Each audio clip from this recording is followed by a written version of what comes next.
Ça va? Ça va bien? Je peux commencer? Ouais? J'ai encore quoi? 20 minutes? Ça va si je fais en 25? Ok, 5 minutes en retard, c'est bon? Donc ceux qui sont sur YouTube, c'est égal en fait. Ok, ce matin, j'aimerais vous raconter l'histoire de Jacob. En fait, le titre que j'ai donné pour ce message, c'est Toute crise, une opportunité. Toute crise, une opportunité.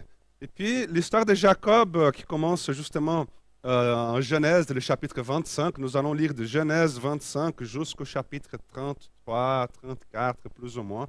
Et puis, l'histoire de Jacob est justement une histoire de crise. Et pas seulement une histoire de crise, mais aussi c'est une source d'inspiration pour nous tous qui traversons une situation de crise. Comment traverser une situation de crise? Jacob, il va nous enseigner, en fait. Pour ceux qui ne sont pas tellement habitués avec la Bible, ou lire la Bible, ou ne connaissent pas tellement, Jacob, il est le beau-fils d'Abraham. Je ne sais pas si ça vous a aidé quand même. Jacob, il est le beau-fils d'Abraham et fils d'Isaac. Donc, Isaac, il y a eu deux fils avec Rebecca, qui était son épouse. Ésaü et Jacob. Et pendant que Rebecca elle était enceinte, elle reçut une prophétie. Et la prophétie disait comme quoi, dans son ventre, il avait deux enfants. Donc elle était enceinte de jumeaux. Mais en fait, c'était encore plus que ça. Dans la prophétie, Dieu disait comme quoi, dans son ventre, il avait deux nations qui étaient en train de naître dans son ventre. Et la prophétie disait que le fils aîné servirait le fils plus jeune. Donc Ésaü servirait Jacob. Et puis au moment de l'accouchement, la Bible va nous dire qu'Ésaü, il sortit en premier. Et la Bible nous dit que derrière lui, en train de le tenir par le talon, de lui tenir le talon, il y avait Jacob qui sortait aussi. C'est comme si, s'il se disputait pour la primogéniture, hein, pour qui va être premier. Parce qu'à l'époque, c'était vraiment un cadeau, quoi, d'être le premier-né. C'était vraiment un privilège de l'époque. Donc Ésaü, il est le premier-né suivi de Jacob. Cependant, quelques années plus tard, Ésaü, il changea son droit de premier-né. Je vais résumer l'histoire en 10 secondes, en fait.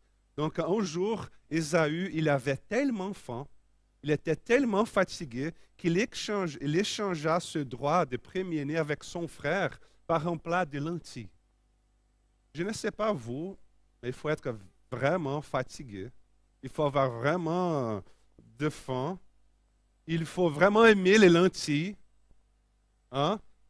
Dans mon cas, je pense que j'échangerais mon droit, je ne sais pas, bonne grillade, dirons. Mais pas en tout cas en plat de lentilles, quoi. Mais c'était ce qu'ils avaient à l'époque, je pense. Et puis Rebecca, la maman, donc, hein, Rebecca qui était en fait, peut-être qu'elle était influencée par la prophétie qu'elle avait reçue, qui disait justement que l'aîné servirait le fils plus jeune. Elle orienta Jacob à tromper son papa, Isaac, et recevoir ainsi la bénédiction des fils aînés. Parce que jusque-là, jusqu'à présent, cette transition de primogéniture-là n'était pas encore officielle. Elle est restée là à table pendant qu'il mangeait la lentille. Alors, tu veux changer? Oui, ok, c'est tout. Donc, n'était pas encore officielle, cette transition-là. Donc, Isaac, qui était déjà vieux, qui était déjà malvoyant, qui avait des problèmes d'audition. La maman dit alors, il faut dire à ton père, faire semblant. Et puis Jacob, qu'est-ce qu'il fait? Il fit semblant d'être Ésaü, son frère. Il se déguisa d'Ésaü. Il changea la voix. Bonjour papa, je ne sais rien, comment il a fait. Et puis il se rajouta du poil d'animaux, hein, sur son bras. Parce que la Bible dit qu'Ésaü était très poilu. Et puis il rajouta du poil d'animaux sur son bras, et puis il prépara le plat préféré de son papa. Et puis il convainquit son papa qu'il était Ésaü, et il reçut ainsi la bénédiction des fils aînés. Par la suite, il y a Ésaü qui arriva à la maison, et puis il demanda la bénédiction à son papa, et Isaac lui dit, mais tiens mon fils, je viens de prier pour toi là. Tu veux encore une autre bénédiction, tu veux encore une autre prière. Et puis à ce moment, les deux se rendirent compte qu'ils avaient été trompés par Jacob. Ésaü, il devient furieux mais tellement furieux contre son frère, au point de vouloir le tuer. Et toute cette haine, il la garda au-dedans de lui, qu'il la garda au-dedans de lui, elle explosa après le décès d'Isaac.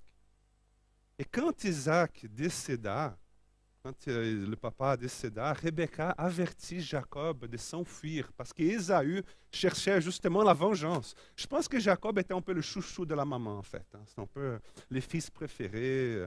Et puis elle dit, mon fils, voilà, ton frère, il veut te tuer, donc il faut file d'ici, pars, pars. Et puis Jacob, il est là, s'est réfugié, c'est son oncle, Laban. Laban, il était le frère de Rebecca. Et puis c'est là qu'il rencontra sa future épouse, Rachel. Et puis à ce moment-là, il y a tout un autre chapitre de l'histoire qui commence. Et je ne vais pas m'attarder là-dedans parce que franchement, ce nouveau chapitre de l'histoire qui commence est digne d'une série Netflix. C'est la Netflix là qui nous regarde ce matin. Lisez l'histoire de Jacob, Rachel, Léa, ça va donner une bonne chose. Donc, je ne vais pas trop m'attarder là-dedans, mais juste pour résumer l'histoire. Donc, Jacob, pour se marier avec Rachel, il a dû travailler 7 ans pour Laban, son tonton, qui était devenu son beau-père. Et puis, au moment du mariage, il se réjouissait de marier avec Rachel. Laban, il lui donna l'autre fille en mariage. Donc, la fille aînée, Léa. Ensuite, Jacob dut bosser encore 7 ans pour pouvoir avoir Rachel en mariage. Parce que c'était Rachel qu'il aimait. Il n'aimait pas Léa. C'était Rachel qu'il aimait plus que tout. Et puis, il y a eu des accords qui se firent entre Laban, Jacob, Léa, Rachel, Laban. Bref, situation hyper compliquée. Donc, Jacob et sa famille, hein, ils prospèrent financièrement, enfants, etc. Ils prospèrent dans le territoire de Laban jusqu'au moment où il n'y a plus de place pour que les deux familles habitent ensemble. Donc Jacob décida de rentrer chez lui. Il n'y a plus de place ici, alors il décida de rentrer chez lui 20 ans après. 20 ans après. 20 ans après, voilà Jacob qui revint à la maison. Désormais marié, désormais avec des enfants, désormais riche. Et c'est à ce moment-là que Jacob entra en crise. C'est à ce moment-là que Jacob entra en crise. Pourquoi? Parce qu'il savait qu'il avait des choses dans son passé qui n'avaient pas encore été réglées. Il savait qu'il avait des choses là qu'il devrait faire face. Tous ces fantômes du passé. La trahison envers son frère, ses attitudes trompeuses, son désir aveugle de pouvoir. Jacob, il savait qu'en rentrant, il devrait faire face à tout cela. Et la Bible va nous dire en Genèse, maintenant on est déjà au chapitre 33, hein, on a déjà lu tous ces chapitres. On est déjà en Genèse chapitre 33. La Bible va nous dire, non, 32, pardon. La Bible nous dit que sur la route, quand Jacob était sur la route en train de rentrer à la maison, la Bible va nous dire que Jacob fut très effrayé et saisi d'angoisse. Très effrayé et saisi d'angoisse. Jacob, il avait peur de tous ces fantômes du passé. Mais surtout, il avait peur de qui? D'Ésaü, de son frère. De faire face à son frère. C'est pourquoi, qu'est-ce qu'il fait? Il prépara une offrande généreuse pour son frère. Il prépara de l'or, de l'argent, des animaux, des chameaux, je ne sais rien, et puis qu'il l'envoya par le biais de ses serviteurs. Ce qui n'a pas très bien marché. Pourquoi? Parce que lorsque les serviteurs furent en route, ils aperçurent Ésaü plus 400 hommes avec lui en route pour rencontrer Jacob. Jacob, en fait, petit souci là, hein, en fait, on a un souci. Ah oui, quoi donc? Alors justement, ton frère, il est en route vers nous. Ah bah c'est une bonne chose. Oui, il est en route ouais, il y a plus 400 hommes à son côté là. Et puis à ce moment-là, Jacob entra en crise. Il avait peur. Il était angoissé. Quand on parle des crises, c'est quoi une crise en fait? On est en train de parler des crises. C'est quoi une crise? La crise, c'est justement quoi? C'est justement cette situation où devant toi se trouve une menace, où devant toi il y a quelque chose qui te met en péril, que tu ne maîtrises pas et que tu ne sais pas comment tu vas réagir lorsque cette menace-là sera arrivée. Pourquoi? Parce que tu n'as pas les ressources nécessaires, tu n'as pas les outils nécessaires pour gérer cette nouvelle situation-là. Tu n'as rien. C'est pourquoi, quand nous sommes face à une crise, nous devenons anxieux, nous avons peur, nous n'arrivons plus à dormir le soir. Et je n'ai pas besoin de dire ce matin que nous vivons une situation de crise. Nous vivons une situation de crise depuis presque une année déjà que nous sommes devant l'inconnu. Chaque semaine, il y a quelque chose qui change. Depuis une année, nous sommes devant l'inconnu. Depuis une année, nous sommes devant une situation que nous ne contrôlons pas. Nous ne maîtrisons pas.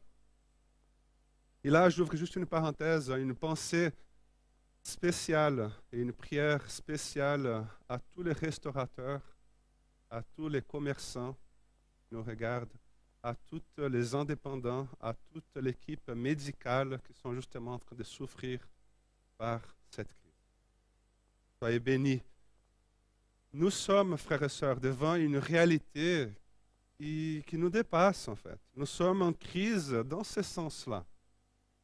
Mais revenons à l'histoire de Jacob, parce que l'histoire de Jacob, elle va nous suggérer qu'en toute crise, il y a une opportunité. En toute crise, il y a une opportunité. Gardez bien cela. En toute crise, il y a une opportunité. Et ici, dans cette histoire-là, nous sommes au chapitre 32, et Jacob, au milieu de sa crise, il fait quelque chose de très intéressant. Donc, j'aimerais lire avec vous Genèse 32, le verset 22. Il est dit que dans la nuit, il s'éleva, Jacob, il s'éleva, amena ses 2 femmes, leurs servantes et ses 11 fils, et passa les gués du Yabok, donc l'endroit où il était. Après leur avoir fait traverser le torrent et avoir fait passer tout ce qui lui appartenait, Jacob resta seul.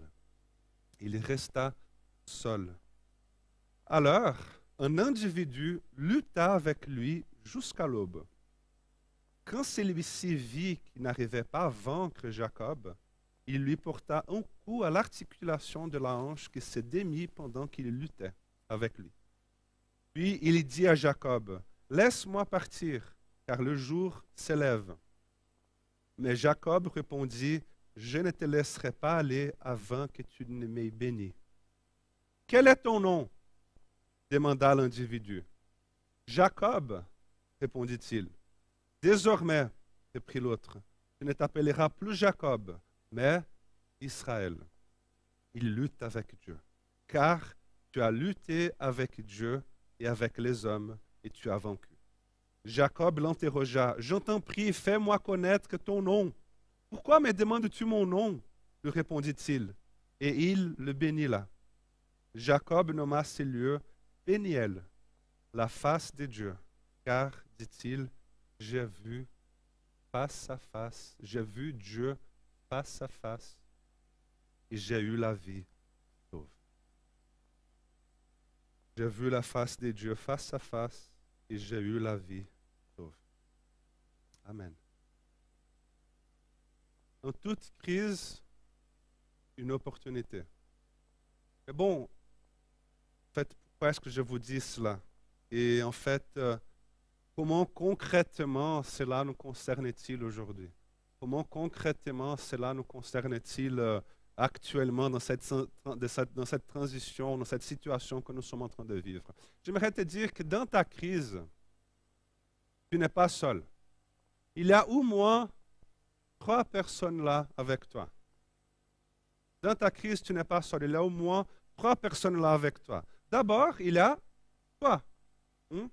D'abord, il y a toi. Je ne sais pas si tu te rends compte, mais il y a toi. Et je ne sais pas encore si tu te rends compte que tu es une personne et une personne que tu dois t'en occuper. Parfois, vous savez, le rythme de notre vie nous met dans un état où nous oublions de nous-mêmes. Hmm? Cela paraît évident, hein, ce que je suis en train de vous dire, cela paraît évident, mais pas tellement. Pas tellement. Ce n'est pas évident que tu aies conscience de toi là où tu te trouves. Parce que souvent, nous nous oublions. Souvent, nous oublions de discuter avec nous-mêmes. Souvent, nous oublions de faire attention à nos pensées. Souvent, nous oublions de faire attention à nos sentiments. Souvent, nous oublions de faire attention à ce que nous sommes en train de ce que nous sommes en train de sentir. Pourquoi? Parce qu'il y a tellement de choses à faire. Il y a tellement d'activités, il y a tellement de distractions, il y a tellement de choses à regarder sur les séries à regarder, il y a tellement de choses à faire, il y a tellement de distractions que nous oublions de discuter avec notre propre âme. Les rabbins, j'aime bien ce qu'ils disent, les rabbins. Les rabbins, ils disent que l'âme, elle avance à la vitesse d'un chameau. Ils disent que l'âme avance à la vitesse d'un chameau et que de temps en temps, nous devrions nous arrêter pour donner le temps à notre âme de pouvoir arriver. C'est beau comme image, hein? Et vous savez, il y a des gens pour qui leur âme est restée encore 20 ans en arrière. Lorsqu'il a trompé son frère, lorsqu'il a trompé son épouse, lorsqu'il a trompé son mari, ou au moment de l'avortement, ou au moment où il a été abandonné par son père, au moment quand il a été abandonné par sa maman, ou quand il a vécu son premier défi dans sa santé, l'âme, elle est là, encore à l'école, au gymnase. Elle n'est pas encore venue 20 ans après. Elle n'est pas encore venue. Et vous savez, c'est intéressant parce que c'est justement le reproche que Dieu fit lorsqu'il lutta avec Jacob. Il lui dit, quel est ton nom? C'est Dieu, quoi. Il sait comment il s'appelle. Mais qu'est-ce que Dieu est en train de dire? Il est en train de dire, qui es-tu? Autrement dit, est-ce que tu es conscient vraiment de qui tu es? Et à ce moment-là, Jacob eut l'opportunité d'avoir une rencontre avec lui-même. En toute crise, une opportunité. L'opportunité de regarder au-dedans de soi. Et frères et sœurs, ne gaspille pas cette opportunité. Fais attention à ce que ton âme est en train de dire. En fait, d'où vient cette peur-là que tu ressens tous les matins? D'où vient cette sensation d'insécurité qui est constamment là au-dedans de toi? D'où vient, ou qu'est-ce qui est en train de voler ta joie? Qu'est-ce qui est en train de voler ta paix? Pourquoi es-tu si énervé avec tout et avec tous? Pourquoi es-tu si énervé? Tu n'arrives pas à te maîtriser plus. Pourquoi n'arrives-tu pas à te déconnecter? Tu as toujours besoin d'avoir un attel, la télé allumée, la radio allumée, le AirPod ici, ou le je ne sais rien. Ou... Tu restes peut-être parce que tu n'arrives pas à rester tout seul avec toi-même. Tu n'arrives pas à rester en silence. Et le silence pour toi, c'est... En toute crise, une opportunité, l'opportunité de te rencontrer, de te retrouver. Et il y a encore une deuxième personne là, dans cette crise. Il y a une deuxième personne à rencontrer qui est là avec toi. Qui donc? Dieu. Rencontrer Dieu. Dieu est allé lutter avec Jacob. Dieu était là dans sa crise. Donc Dieu est là avec toi, mais maintenant c'est à toi de t'accorder à la présence de Dieu. Parce qu'en toute crise, une opportunité, l'opportunité d'avoir une rencontre profonde avec Dieu, d'avoir une rencontre profonde avec Jésus-Christ. Et frères et sœurs, si tu n'as pas eu encore l'occasion d'avoir cette rencontre avec Jésus-Christ, c'est le moment. Toi qui nous regardes, si tu n'as pas encore dit Jésus, sois le maître de ma vie, Jésus, sois le centre de ma vie, Jésus, viens régner moi, Jésus, je te donne tout. Si tu n'as pas encore fait cela, faites-le avant de partir. Jacob, c'est intéressant parce que Jacob, il vient d'une famille dans laquelle tout le monde était hyper religieux, hyper chrétien. Pas chrétien parce qu'à l'époque, on était avant Jésus, hein, mais hyper. Son grand-papa était Abraham, quoi. Abraham est appelé l'ami de Dieu. Et puis son papa était Isaac. Isaac, il est qui? Il est fils de la promesse. Fils de la promesse. Mais quant à lui, quelle rencontre a-t-il eu avec Dieu? Aucune. Aucune rencontre. Donc la crise est justement l'opportunité de s'approprier de toutes les vérités que nous avons toujours entendues, lues au sujet de Dieu. Et je me souviens de cette histoire d'un homme, un homme très riche. Il a envoyé son fils étudier avec un rabbin très célèbre. Et puis au bout d'une année, son fils il est rentré à la maison et le père lui pose la question, mon fils, qu'as-tu appris pendant toute cette année? J'ai appris que notre Dieu est unique. Un an pour apprendre ça. Un an avec le rabbin tel pour apprendre ça. Et puis le papa, il appela quelqu'un qui passait par là. Hein. Il lui demanda, monsieur, venez ici. Savez-vous que notre Dieu est unique? Oui, bien sûr. Bien sûr que je savais. Notre Dieu est unique. Tu vois, mon fils, même ce monsieur-là, il sait cela.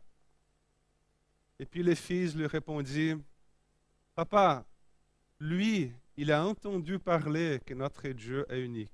Mais moi, je l'ai appris. Je l'ai appris. Donc, en toute crise, une chance d'apprendre que notre Dieu est unique et d'avoir une rencontre profonde avec Dieu. C'est ce qui s'est passé avec Jacob. Au milieu de sa crise, dans sa crise, il dit, j'ai vu Dieu face à face.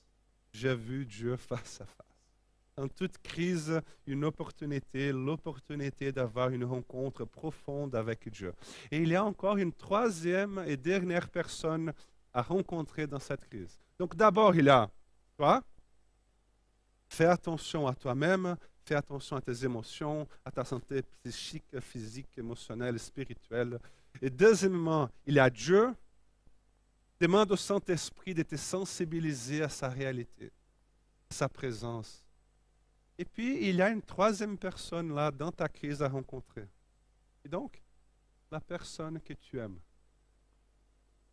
La personne que tu aimes. C'est ton mari, c'est ton épouse, c'est ton papa, c'est ta maman, c'est ton fils, c'est ta fille, c'est ton frère, c'est ta sœur, c'est la personne qui habite avec toi.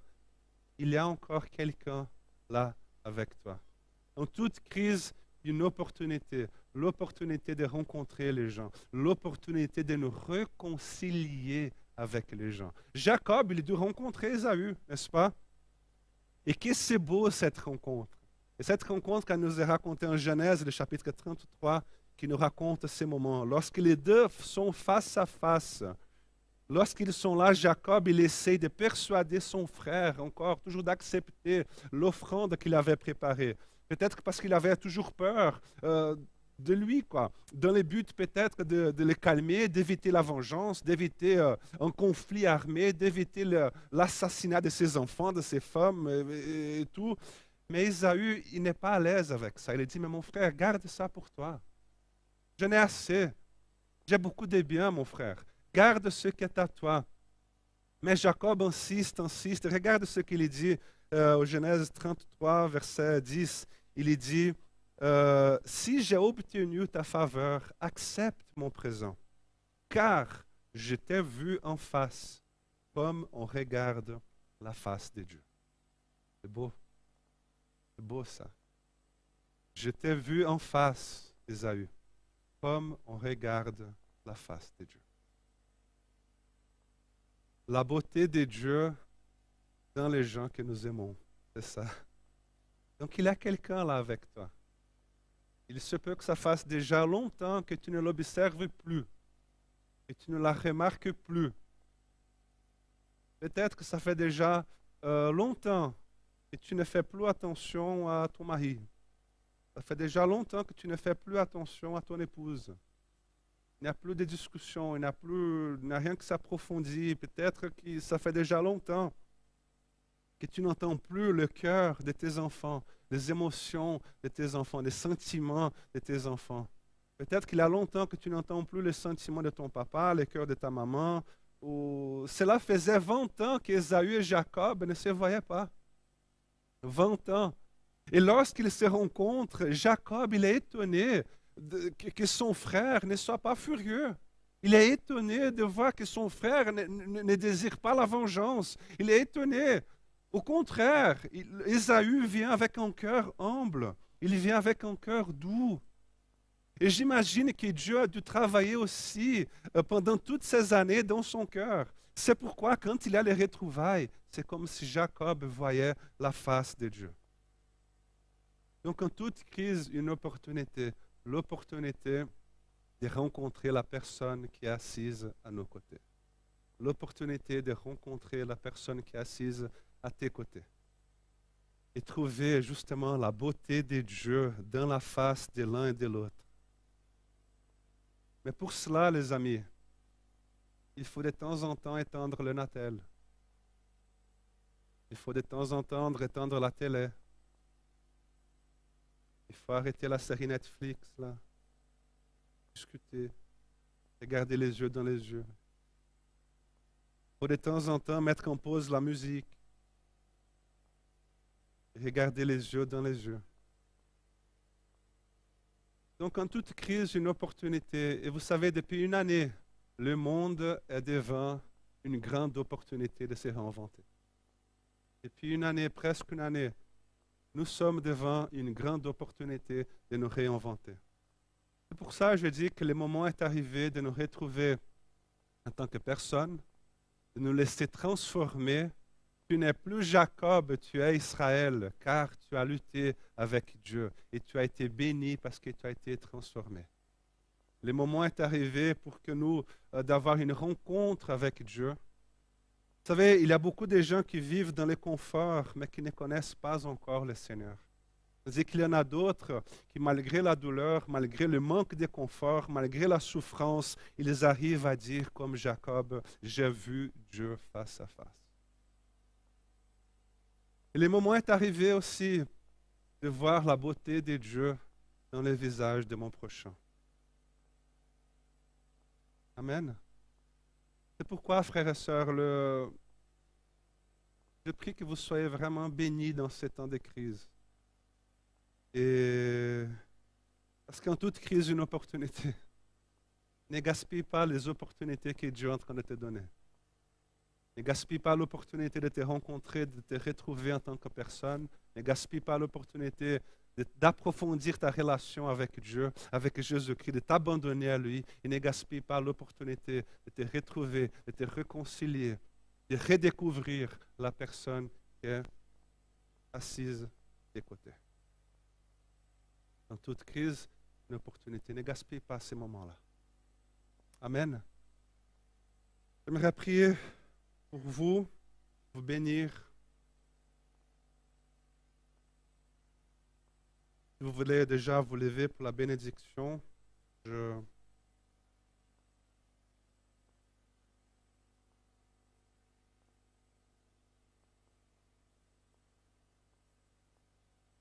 Seigneur, en toute crise, une opportunité. Seigneur, je sais que tu es en train de donner plusieurs opportunités à nous tous ici.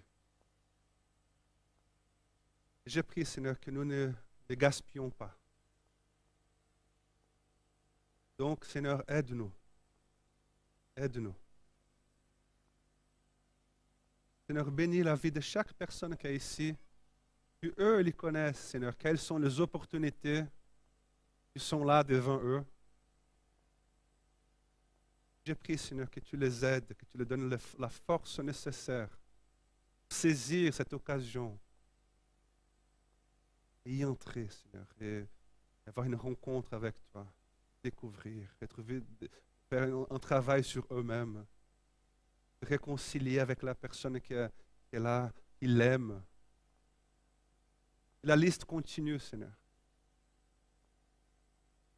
Nous ne voulons pas gaspiller, Seigneur, les opportunités que tu nous donnes et nous réinventer nos relations, notre relation avec toi. Ainsi, frères et sœurs, soyez bénis dans ces moments de découverte, dans toutes ces opportunités que Dieu est en train de vous donner. Soyez bénis pendant cette semaine, dans vos travails, dans vos activités. Au nom du Père, du Fils et du Saint-Esprit. Amen.